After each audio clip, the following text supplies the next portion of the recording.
नमस्कार, सलाम और जूले। मैं हूं सोनम वांगचुक लद्दाख से। आप में से कुछ लोग हमें जानते होंगे हमारे शिक्षा सुधार के कामों के बारे में, या फिर पर्यावरण के काम में आइस स्तूपा, आर्टिफिशियल ग्लेशियर जैसे कामों के लिए, या फिर आई लिव सिंपली जैसे ग्लोबल मूवमेंट्स जो कि सादा जीवन अपनाकर क्लाइमेट चेंज को रोकने के लिए लोगों को प्रेरित करती है। मगर दोस्तों, आज मैं इन चीज़ों के बारे में नहीं बल्कि आप लोगों को एक बहुत ही ज़रूरी संदेश देने के लिए आया हूं, जो कि चीन और भारत के बीच अभी जो टकराव और तनाव की स्थिति बनी है, इसके बारे में आपकी क्या जिम्मेदारी है। मैं लद्दाख में हूं और आप देख रहे हैं सिंधु नदी को बहते हुए यहाँ, और वो जो पहाड़ियाँ हैं उनके पीछे नुब्रा और चांगथांग के वो इलाके हैं जहाँ पर ये तनाव बढ़ता जा रहा है। हज़ारों सैनिक वहाँ ले जाए जा चुके हैं। सुनने में आया है चीनी वायुसेना के जहाज़ भी वहाँ तैनात किए गए हैं, और एक घंटे पहले भारतीय वायुसेना के जहाज़ भी मेरे ऊपर मंडरा रहे थे। सामान्यतः जब सीमा पर तनाव होता है तो हम आप जैसे नागरिक ये सोचकर सो जाते हैं रात को कि सैनिक इसका जवाब दे देंगे। मगर मैं आज आप लोगों को ये ज़रूरी बात बताना चाहता हूँ कि इस बार सिर्फ सैनिक जवाब नहीं, दो तरफा जवाब हो और उसमें नागरिक जवाब भी हो। तो आप जैसे नागरिक दिल्ली, मुंबई और बेंगलोर और अनेक शहरों से क्या कर सकते हैं इसमें, ये समझने के लिए पहले हमें समझनी होगी चीन की ये हरकत और वो ऐसा क्यों कर रहा है।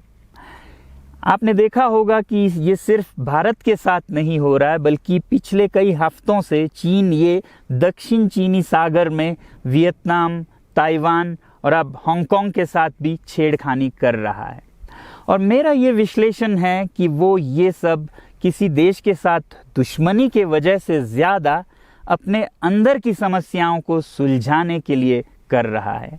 आज चीन को सबसे बड़ा डर है तो अपने जनता से डर है। उनकी 140 करोड़ की आबादी, जो कि एक बंधुआ मजदूर की तरह बिना मानवाधिकारों के चीनी तानाशाह सरकार के लिए काम करते हैं और उसे धनी बनाते हैं। जब वो नाराज़ हो जाए तो फिर एक क्रांति की सी परिस्थिति बन पड़ती है, और इससे चीन बहुत डरता है।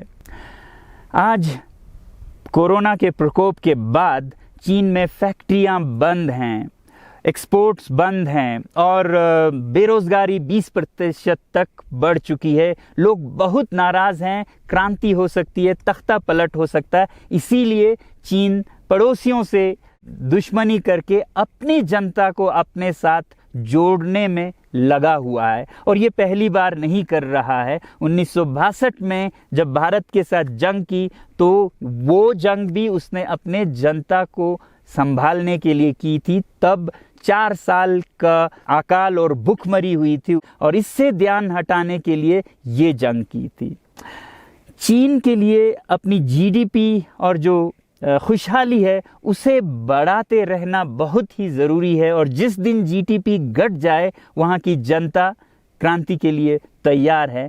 मैं तो कहता हूँ कि इस बार भारत की बुलेट पावर से भी ज़्यादा वॉलेट पावर काम आएगी। जो नागरिक पैसा खर्चते हैं चीन के सामान को खरीदने में, ज़रा सोचिए, हम आप भारतीय उद्योग को मारकर चीन से मूर्तियों से कपड़ों तक हर साल 5 लाख करोड़ के सामान खरीदते हैं, और फिर यह पैसा आगे जाकर हमारे सीमा पर हथियार और बंदूक बनकर हमारे सैनिकों के मौत का कारण बन सकती हैं। तो इसलिए अगर हमारे देश के 130 करोड़ लोग और 3 करोड़ जो भारतीय बाहर के देशों में हैं, सब मिलकर भारत में और बल्कि दुनिया भर में एक boycott made in China movement या अभियान शुरू करते हैं, तो आज दुनिया भर में चीन के प्रति रोष है। हो सकता है कि सारी दुनिया साथ आए और इतने बड़े स्तर पर चीनी व्यापार का बॉयकॉट हो कि चीन को जिसका सबसे बड़ा डर था वही हो, यानी कि उसकी अर्थव्यवस्था डगमगाए और उसकी जनता रोष में आए, विरोध और तख्ता पलट। और अगर हम ऐसा नहीं करते हैं तो कितनी बदनसीबी की बात होगी भारत के लिए, ज़रा सोचिए। एक तरफ हमारे सेना सीमा पर जंग लड़ रही होगी और दूसरी तरफ हम आप चीनी सामान, मोबाइल से लेके कंप्यूटर्स, कपड़ों से लेके खिलौनों तक को खरीद कर उनकी सेना को पैसा भेज रहे होंगे, चीन की सेना को। ये तो हुई हार्डवेयर की बात।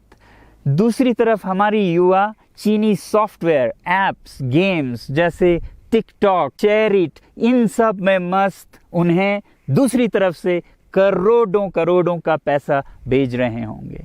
तो इसलिए बहुत ज़रूरी है कि हम एक नागरिक जवाब ज़रूर दें और इसे एक अभियान बनाएं, ग्लोबल मूवमेंट की तरह। ये बॉयकॉट मेड इन चाइना का जो अभियान है वो भारत के लिए भी एक वरदान साबित होगी। जैसा कि हमारे प्रधानमंत्री ने एक विजन हमें दिया था स्वावलंबन का, सेल्फ रिलायंस, वो तब हो सकता है जब हमारे अपने उद्योग फलें फूलें। और जब हम बॉयकॉट करते हैं इन सामान का तो अपने देश के उद्योग का, उत्पाद का हम प्रयोग करेंगे और उससे मजदूरों को रोजगारी मिलेगी और सारा देश खुशहाल होगा। बजट होगा कि हम और अच्छी तरह से टक्कर ले सकें सीमा पर भी। तो इसके लिए मैं आप लोगों से अपील करता हूं कि जहां तक ऐप्स और सॉफ्टवेयर की बात है तो हमारे युवाओं को एक हफ्ते में उन्हें अनइंस्टॉल करना चाहिए। Boycott made in China, software in a week and hardware in a year. क्योंकि साजो सामान के लिए वक्त लगेगा हमारे अपने देश से और बाहर से विकल्प निकलने तक, तो उसे हम एक साल के अंदर कर सकते हैं। तो ये हम न सिर्फ अपना प्रतिज्ञा करें बल्कि 100 और लोगों को इसके बारे में समझाएं, शेयर करें सोशल मीडिया पर, और हमारी जो मीडिया है वो जनता तक, देश के कोने कोने तक पहुंचाए। और जैसे ही इसका असर दिखने लगेगा, इंटरनेट से ऐप्स लाखों में, करोड़ों में अनइंस्टॉल होंगे, तो चीन को संदेश साफ जाएगा और यही एक तरीका उसे मेज़ पर पहुंचा सकती है जहां पर कि बातचीत हो शांति की। तो जाते जाते मैं ये बता दूं कि मैं क्या करने जा रहा हूं। इस फ़ोन पर जो भी चीनी ऐप्स हैं उन्हें तो मैं एक हफ्ते में हटा रहा हूं, बल्कि ये फ़ोन जो कि चीन में बना है इसे भी मैं एक हफ्ते में अपनी ज़िंदगी से अलग कर रहा हूं और एक साल के अंदर हर वो चीज़ जिस पे मेड इन चाइना लिखा है उसे ज़िंदगी से निकालने जा रहा हूं। हमें चीन से, चीनी लोगों से कोई समस्या नहीं है, चीनी सरकार और उनकी रवैयों से समस्या है। जब तक चीन में परिवर्तन ना हो हमें ऐसा करना होगा। और आप लोगों से मैं अपील करता हूं कि आप अपने शहर में, अपने मोहल्ले में ऐसे इवेंट्स करें जहां लोग प्रतिज्ञाएं करें कि चीनी सामान का बहिष्कार करें जब तक चीन में परिवर्तन ना हो। और मैं सालों से कहता रहा हूं कि 21वीं सदी में देश के लिए जान देने की नहीं बल्कि ज़िंदगी देने की ज़रूरत है।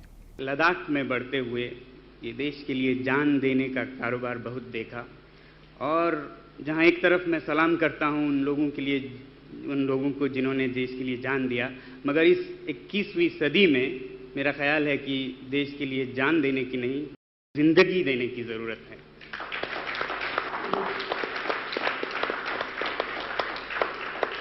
तो आप भी निभाइएगा अपना रोल। जय हिंद।